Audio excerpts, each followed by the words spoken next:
Yo, hello again. So coming up, we have Auraace, President Aura. And he's going to run Hot Wheels for race.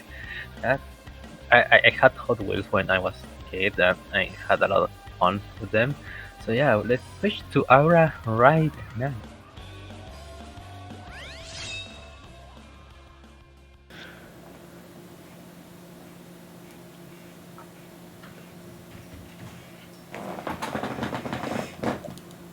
In Aura's here. All right, what is up, everybody? This is the run I know you've all been waiting for all day. Got Hot Wheels World Race coming at you. I got my boy, the Hot Wheels God, Master Kurek, to help me on the commentary. What's up, dude? Hello. Glad to be here. Glad you had me on.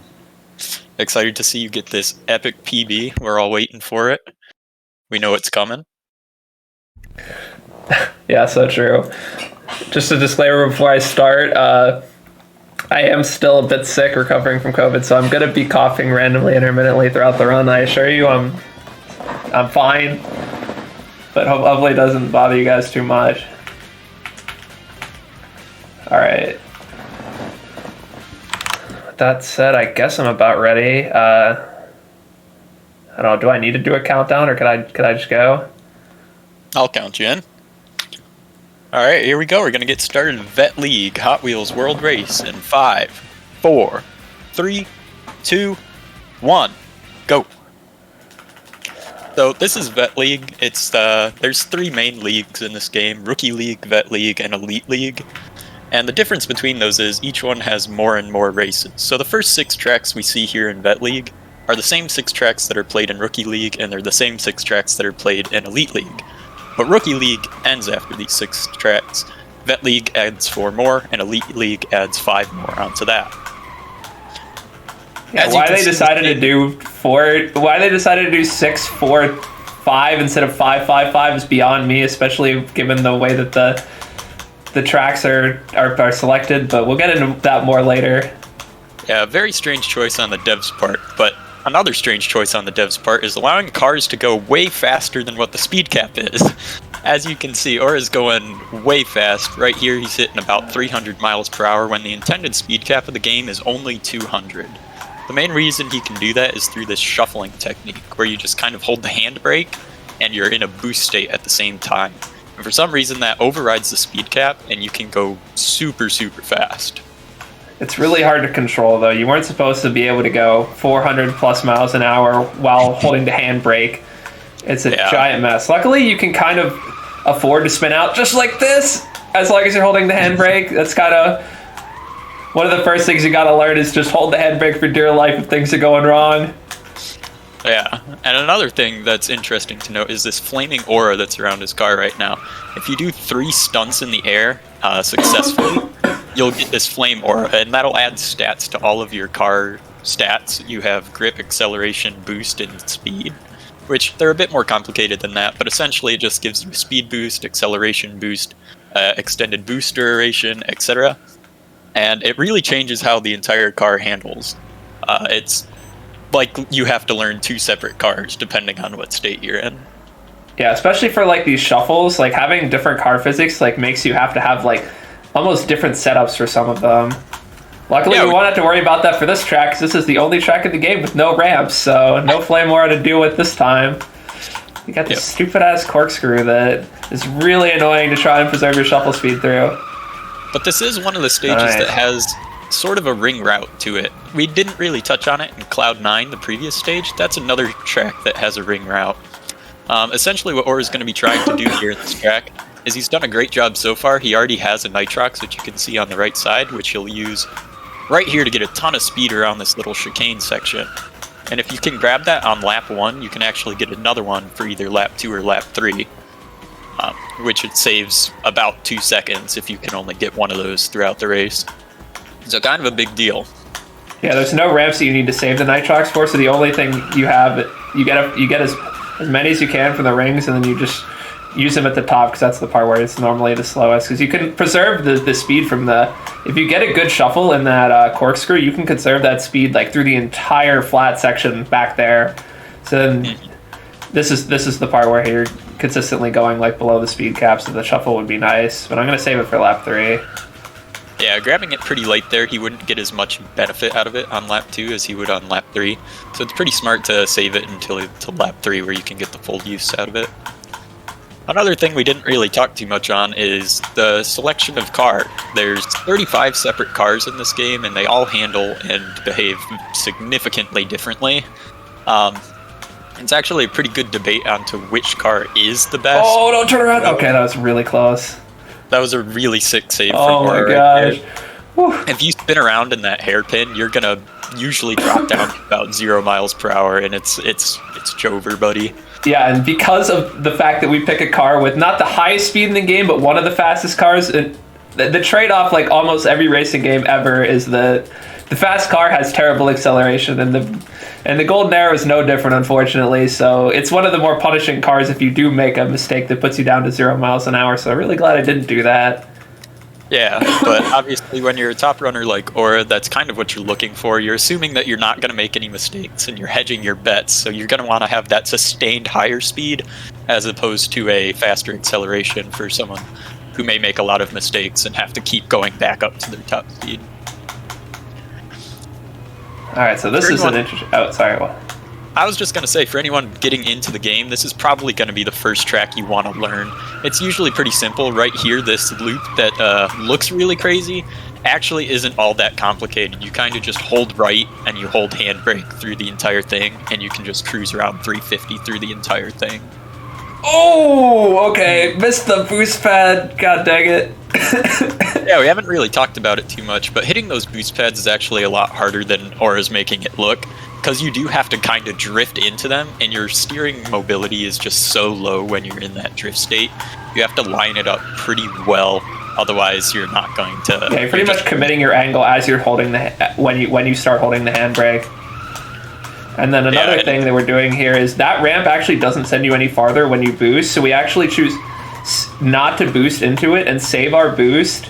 And the boost that you get from landing with a trick doesn't actually refill. You can see it like takes a little bit to get to you, so you actually use the boost immediately when you land instead, and then you get the boost from the ramp again, and then you can do a boost when landing without actually using your boost, basically. Oh, what is this gonna... Okay, it didn't kill me. Good landing. I'll use my boost across the finish, hopefully. That was a little slow, but whatever. Yeah, not the best City time, but overall, the first 3 stages have gone pretty alright in this run. I'd say you're right on pace for what you would be expecting, about a mid to high 25 for the entire run. That's kind of what we're going to be looking for here, which is a very solid time. Yeah, you guys can't see the IGT timer, but we'll let you know what it is at important times in the run, because I have it up and Kurt can see it too. Yeah. So here we are, we're going into Tesla's Cube, one of my favorite tracks in the run. It's also going to be the first time where we're going to see shuffle tech be used to extend the boost, or the ramp length. Because ramps typically have 2 lengths. You either have the short length, which you have when you don't use a boost on the ramp, and then the long length, which happens when you do use a boost on the ramp. But what we can do is if you shuffle into the base of the ramp, and you can hold it all the way through, you can actually get the long ramp distance off of a short ramp, like without using your nitrox on the ramp itself. And we use that all over in this run, but this is really the first place that we get to see it throughout the league setting. Mm-hmm. Yeah, you can go even faster than the farther setting if you go really fast into the ramp, but that tends to kill you, so I'm going to try not to do that. They have like a universal timer. I think it's like 3 seconds or something. If you're in the air, the game just kills you, just to make sure, I guess, you don't go out of bounds. Even though they have ridiculous amount of kill planes in this game, they were still scared that you were going to end up out of bounds. So yeah, this game does not want you to leave the track. Essentially, if you see where the track is, they just have like a rectangular prism of kill planes around the entire track surface. Oh, what am I doing? Really keeps your box spin. That was really scuffed. Okay. Yeah, that's another instance of just knowing how to recover a mistake. This game's gonna throw a lot of mistakes at you. It's very hard to stay under control, but the sign of a better runner is being able to know how to recover from those. So keep going, keep your momentum, spin back around, and maintain control. It's really just something that comes with time playing the game. But if you want to pick it up now, don't be too frustrated if you're spinning out a lot. It's a natural part of it. Okay, one last boost across the goal ring. Nice, that was good. Very solid. Almost a sub 2. Sub 2 is going to be a really solid time on Tesla's cube, and Aura right there with the 201, right around where you're kind of looking for. Alright, so this stage is one of the more simple ones on paper, but I tend to mess it up a lot. And this is one where the AI at the start is so annoying. Like, normally you just, like, pass them really cleanly after, like, one shuffle, and then you don't have to think about them for the rest of the race. But these guys are really getting your way, especially in this really narrow part coming up that I'm going to try and get some shuffle speed into. Okay, that guy didn't actually block me, thank God. Yeah, that was a good way to get around those AI there, and luckily that guy also got out of the way. Yeah, that guy could really easily block you there, and there's still one more guy that could block me if he wants to, and he fucking does, you asshole! Alright, after this, I should be good. So yeah, we choose to take the bottom because of how fast you can go through the loop. We actually choose to take the bottom route instead of boost to the top route, so... Yeah, and that means you get a free boost that you can use right here to go around that little hairpin section pretty quickly. Which, another thing is, this game really hates it if you try to boost when all 4 of your wheels aren't on the ground. So if there's some curvature in the track and you're trying to do a shuffle, sometimes your boost just won't come out. And that turn right there at the end of this track is very notorious for that. So hopefully, Aura is able to get it cleanly all 3 laps, but... And one other thing is you'll see that I actually have to brake here most of the time because there's actually a kill plane like right at the top, right before the finish. And if you're going more than like 280 off that... Oh, okay. If you're going more than like 280 off that little slope, you'll just hit the top kill plane and die. I don't know why it's so fucking close to the track, but it is. So I went like 350 there, and I would way more than died if I had... if I had just let it rip, which kind of sucks. Yeah, it would be pretty neat to be able to just carry that speed all the way through until the start of the next lap, but unfortunately that kill plane does have to just get in the way. This is also another track where this flame aura really comes into effect. That small little corkscrew that he does there is actually significantly different with and without the flame aura. It makes it way easier to slide out and actually spin around when you have that flame aura on. But a 156 overall, great time for Space Out. Really, anything around that 155 is going to be a great time. So, overall, this run's been really solid. Yeah, so now we're going into Miss Mountain, the last track of Rookie League, which is where I was going to mention why I think that it was kind of a baffling decision to put this track in Rookie League, given that every other track before this is about 2 minutes or shorter, and then this is where the point where all the tracks become like 3 minutes or longer. So it's just like... And this is one of the tracks that's themed after one of the teams. It's the only one in Rookie League, and every other track in the game is team themed. So I don't know. It's just such a weird way to break it up. Yeah, it really seems out of place in the Rookie League, but it does give a nice little challenge to cap it all off. Woo! So right there is another fast FR that we do. He didn't actually need the nitrous for that one because you get the speed from the boost pad on the ground, but the same function goes through where you boost and shuffle into the ramp in order to get further distance. And that actually allows him to grab a flame wheel and unlock the ramp earlier.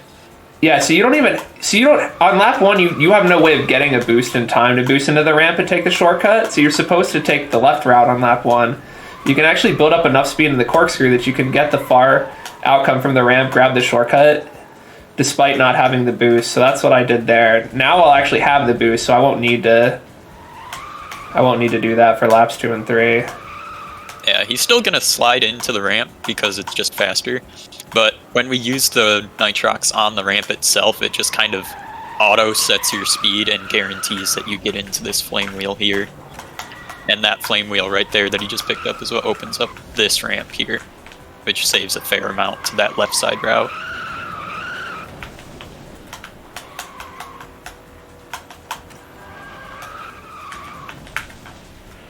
Okay, so I'm gonna have to actually... The AI was able to... You're supposed to boost into that ramp and not totally brain fart. So now the AI is... I was supposed to pick up that flame wheel on the wall ride over there, because the AI is almost certainly not going to open this shortcut for me on lap 3 here. Yeah, going from lap 1 to lap 2, it's still close enough behind you that they can actually grab the flame wheel and unlock the shortcut for you. But going into lap 3, you're just so much further ahead of the AI that it's impossible for them to grab it in time for the unlock for you. So unfortunately, that is a pretty sizable time loss, but not the worst mistake that can happen. There's been no deaths, no falling off the track, no kill planes yet, so this is actually a pretty solid run. Yeah, it's actually really easy to die in this stage, at least for me. That corkscrew can kill you so easily.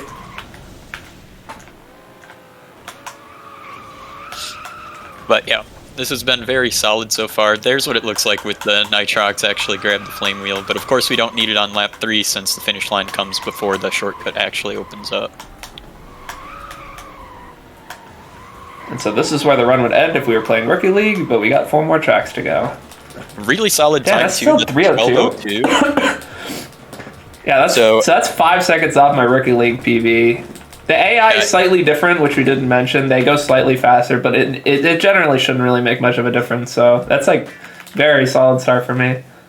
Yeah, anything under a 12 for Rookie League is gonna put you in that upper echelon of runners. That's an incredible time just to be close down there. So a great goal for anyone that wants to start running this game. Shoot for the sub 12 puts you in that elite echelon of gamers for sure.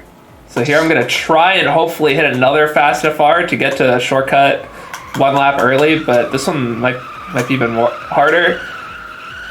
And oh, that's too fast, I think. Speed. Oh, okay. It's going to be slower for me to go back and grab it, even though I landed up top. So I landed up top where you want to land, but I missed the flame wheel to unlock the shortcut. I think it's got to still be faster to do it that way, but... Yeah, it's definitely still faster since you get the speed from actually hitting the ramp quickly, and you get more distance in the air. Usually it's faster to travel that distance in the air than it is on the ground. And then the downslope also gives you gravity acceleration. So that's what I was talking about when I said that the ramps could send you farther, because I went past where the shortcut unlock is, despite not even having a boost. And I braked for like a half second before, too. I would have easily died to the 3-second timer if I had held that the whole time. Yeah, knowing when to let off and brake and actually save yourself is kind of an art, honestly. It's going to be a different setup every single time. Every single time you go into the corkscrew, it's not going to be the same exact run. Okay, at least I didn't go all the way back. That really sucks, though. Yeah. So there's the flame wheel that I was trying to hit last time, and now I can take the shortcut that I wanted to hit on lap 1. Honestly, not the biggest mistake, though. Still landed up top, got the flame wheel for lap 2, so...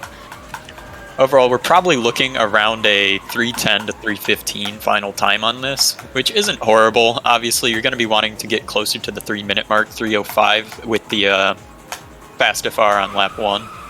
But... you know, that one is sometimes you can be lucky, sometimes you can be unlucky. Yeah, it really sucks. This corkscrew is one of the times where on laps 2 and 3 you're gonna have the flame aura, so it's just a bit of a different setup to get it to work.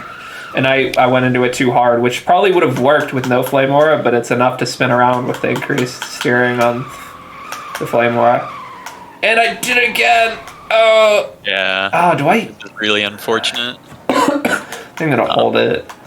It's still faster.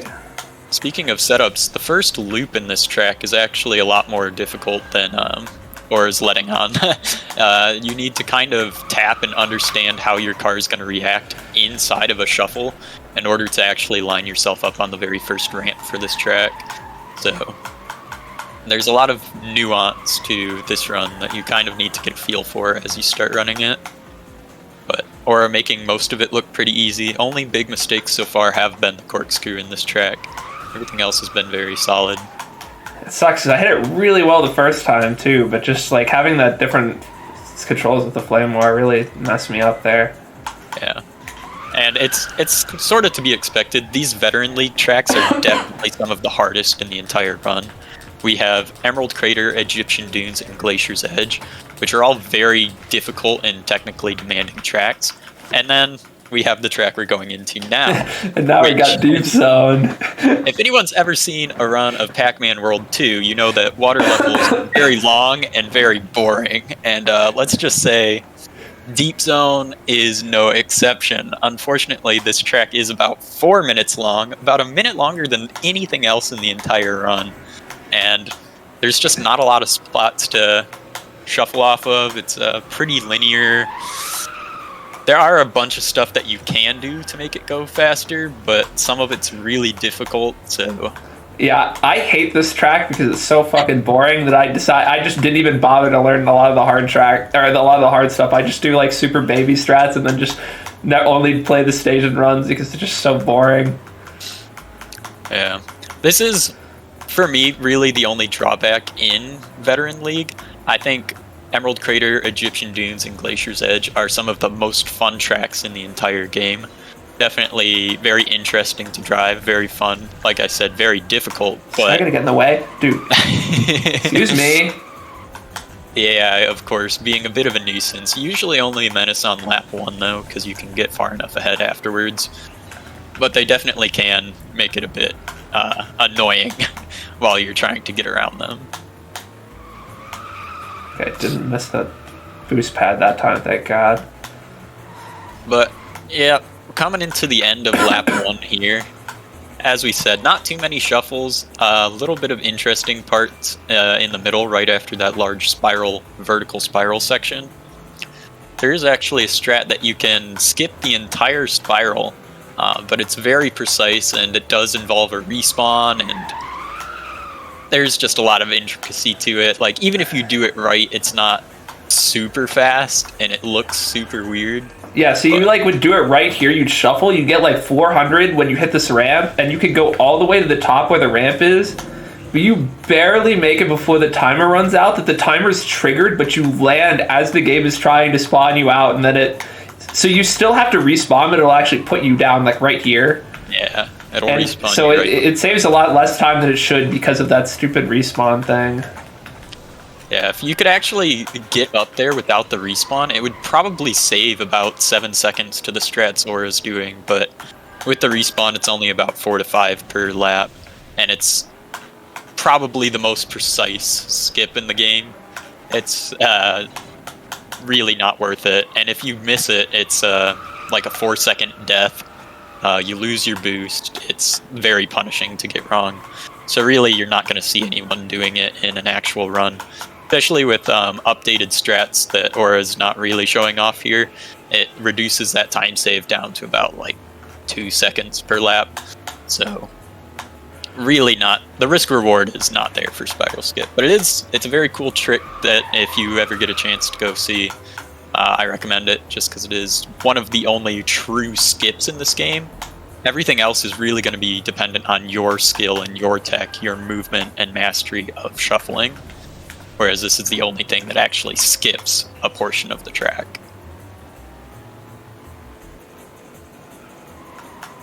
But overall, so far, very solid Deep Zone. Yeah, Deep Zone is like a stage where, like, I honestly like get so out of it because of how little that I'm doing that I just make a really stupid mistake. Like, for example, if you do 2 tricks in the same direction, I luckily haven't done it yet this run, but you get significantly less boost, pretty much, unless you get a bunch of rings in between. It basically means you're going to have to take the low route on the next ramp, and it just really sucks, and it throws off your entire like trick routing, because in my brain I have like a direction I flip on almost every ramp, and if I get thrown off the route, then I might stale again, and it's just dumb. Luckily, yeah, you got to be careful. Sleep Zone will make you forget what your last trick was. Definitely most prone to screwing up my directions here. But overall, a decent time, 4:07 with the Stratsaur is doing. That's about as good as that's actually my gold split, so yeah, nothing impressive, but still the best I've done. Yeah. But now for some real fun. Yeah.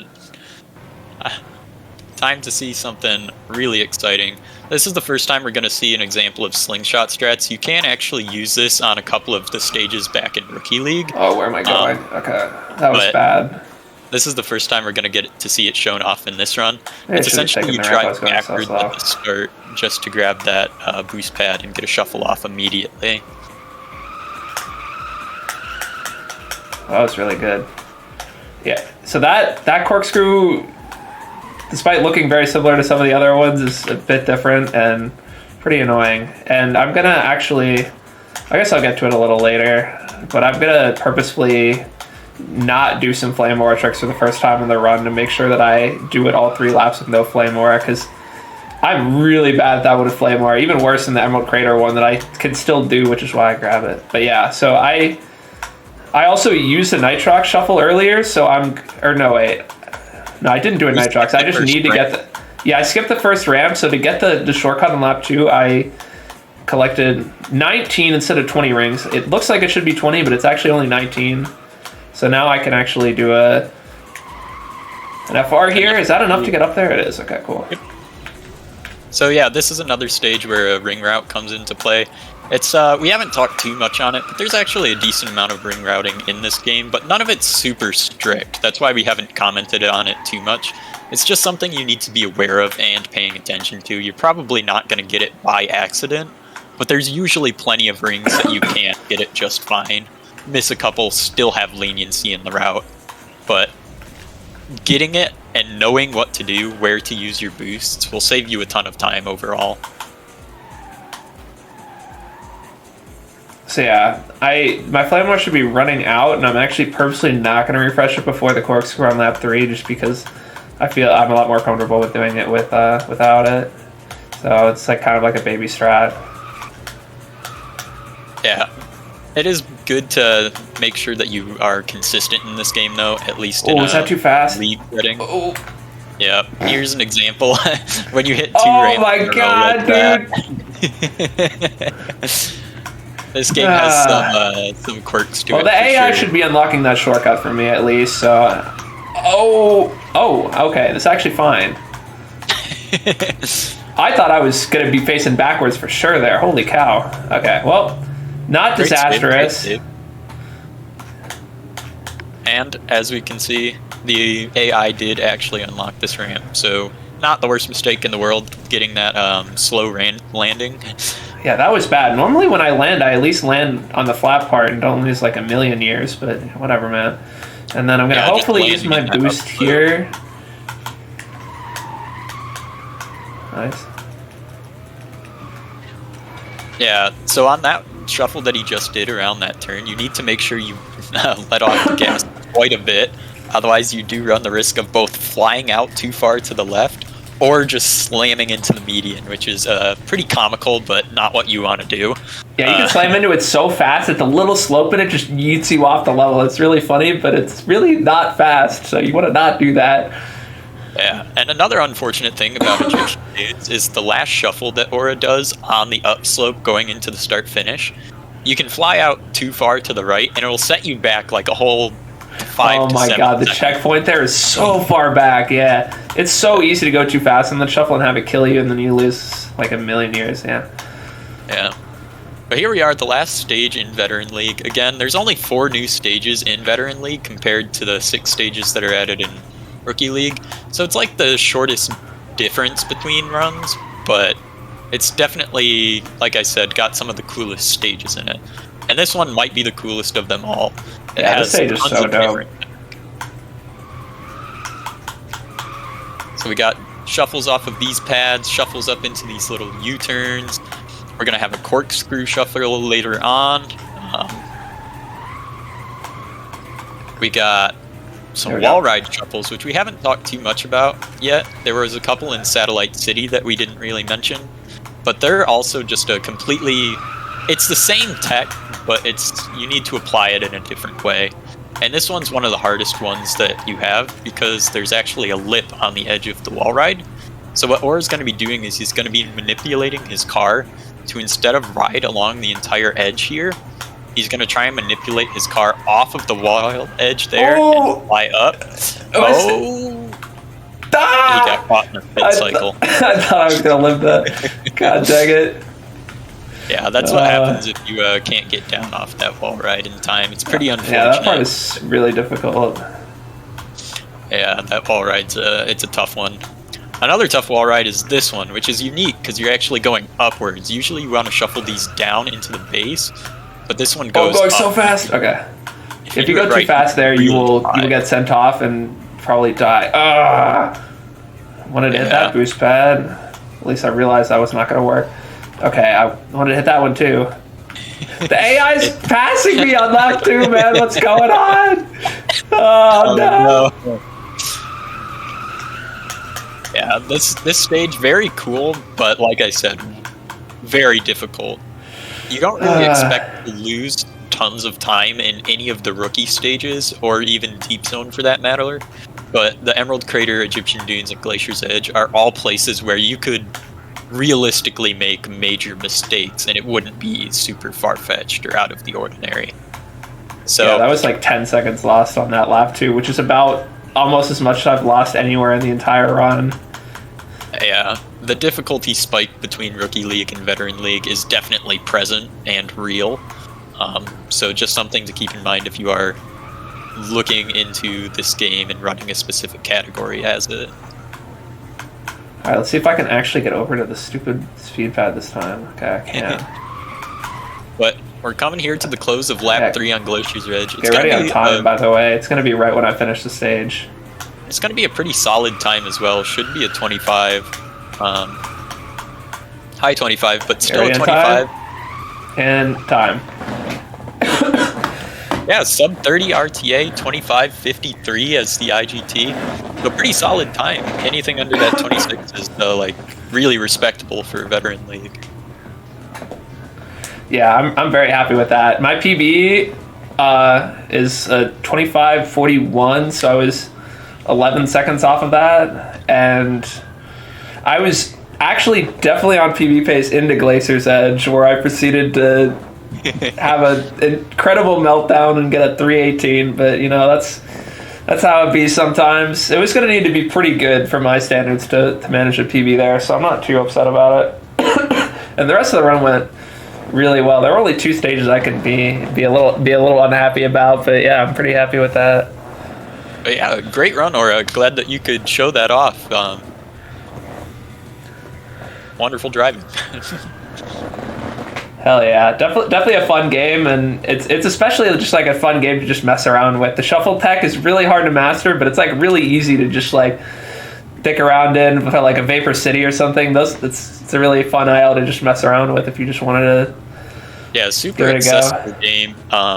You can play it on PC. We have an auto splitter, so very accessible at the base level. Anyone can get into it pretty easily.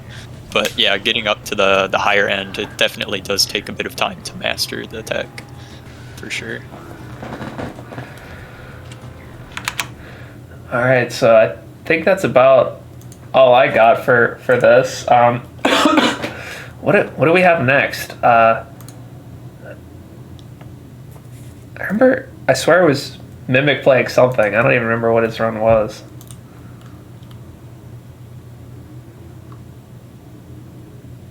Hold on, bad runner moment. I'll figure it out. But yeah, thanks for having us on, guys. Glad that we could show off this great game. I think it's something that Aura and I are both pretty passionate about this game, so it's good to be able to share it with all of you. Yes, sure. super fun game. I guess we never got into it, but Kirk and I, the reason why we both played is we both Sonic runners, obviously, and then we just ended up coming up, and we realized we both played it, decided to check out the speedrun, and it looked cool, and it was incredibly underdeveloped, so I'm not going to take any credit for that. Kirk definitely turned this game on its head and turned it into a really cool run from what is normally a pretty kind of boring casual game, so it's really awesome to see how, in my time playing, it turned from like a kind of basic speedrun into a really cool one. Yeah, and then even in recent years, I've kind of stepped away, but there's been a pretty thriving community around it that's pushed it even further in this last couple of year and a half or so. So there's plenty of people, definitely tons of people that will offer help if anyone needs help. I'm sure you can reach out to either me or Aura. I'm sure both of us would be very happy to assist you in both setting up the game as well as learning a bit of the tech. There's Discord. You're free to welcome to join it. You can go check it out on the SRC page. I believe it's just speedruns.com/HWWR. But yeah. Yeah, I think we'll let you guys continue on with the marathon. But yeah, thank you guys for having me, and have a good time watching Rolled Out and Pokemon. For sure.